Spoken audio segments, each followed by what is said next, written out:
के अंधेरे में एक नूर हो मेरे लिए। और सिकंदर दोनों मराल के सामने खड़े होते हैं। मराल सिकंदर को पहचान जाती है और कहती है मुझे माफ कर दो और जाने दो। लेकिन सिकंदर की बातें मराल को बहुत परेशान कर देती हैं। सिकंदर कहता है तो ये वह लड़की है जिससे अली खान मोहब्बत करता है। आलिया गुस्से में कहती है उसने मेरा प्रपोजल रिजेक्ट किया और इस लड़की को पसंद करता है। मैं कभी भी इस लड़की को उसकी जिंदगी में शामिल नहीं होने दूंगी। मराल को आलिया की बातें समझ नहीं आ रही होती। मराल आलिया से कहती है अली तो एक सादा सा इंसान है, तुम उसके बारे में इतनी बड़ी बड़ी बातें क्यों कर रही हो? तुम्हारी उससे दुश्मनी क्यों है? यह सुनकर सिकंदर हैरान हो जाता है। सिकंदर कहता है क्या तुम्हें अली खान की हकीकत का पता नहीं है? तुम जानती भी हो वह कौन है? मराल कहती है वह तो मेरा एम्प्लॉयर है, मैं उसकी कंपनी में काम करती हूँ। यह सुनकर सिकंदर जोर से हंसने लगता है। वह कहता है अली खान जैसा आदमी तुम्हारा एम्प्लॉयर नहीं हो सकता। वह खान ग्रुप ऑफ कंपनी का मालिक है और उस कंपनी का इकलौता वारिस भी। तुम्हारा दिमाग खराब है लड़की, तुम होश में तो हो? यह सुनकर मराल के सारे अरमान टूट जाते हैं। फिर सिकंदर अपने मोबाइल में अली खान की कंपनी और उसकी तस्वीरें मराल को दिखाता है। उन्हें देखते ही मराल को जोरदार सदमा लगता है। मराल कहती है वह अली खान को कभी माफ नहीं करेगी। यह सुनकर आलिया दिल ही दिल में खुश हो जाती है। वह सिकंदर से कहती है अब इसे छोड़ दो,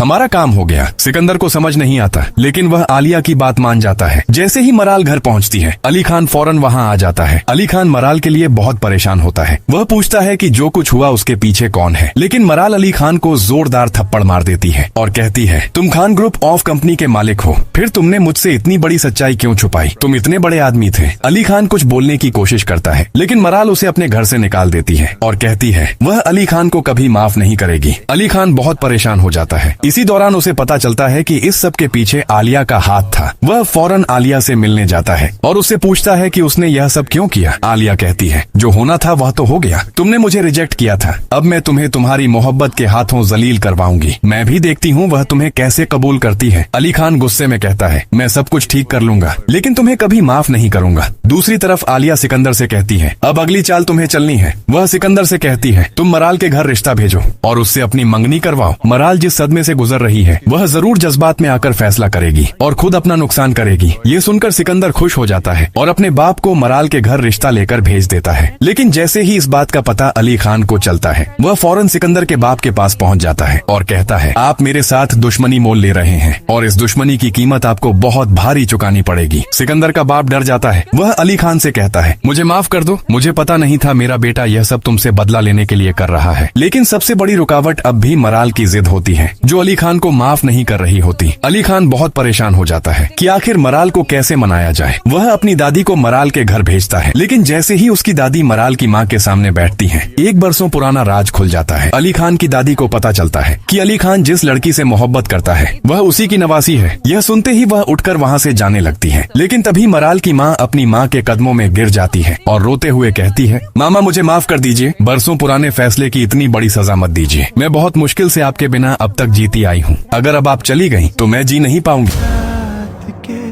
अंधेरे में एक नूर हो मेरे लिए, रात के अंधेरे में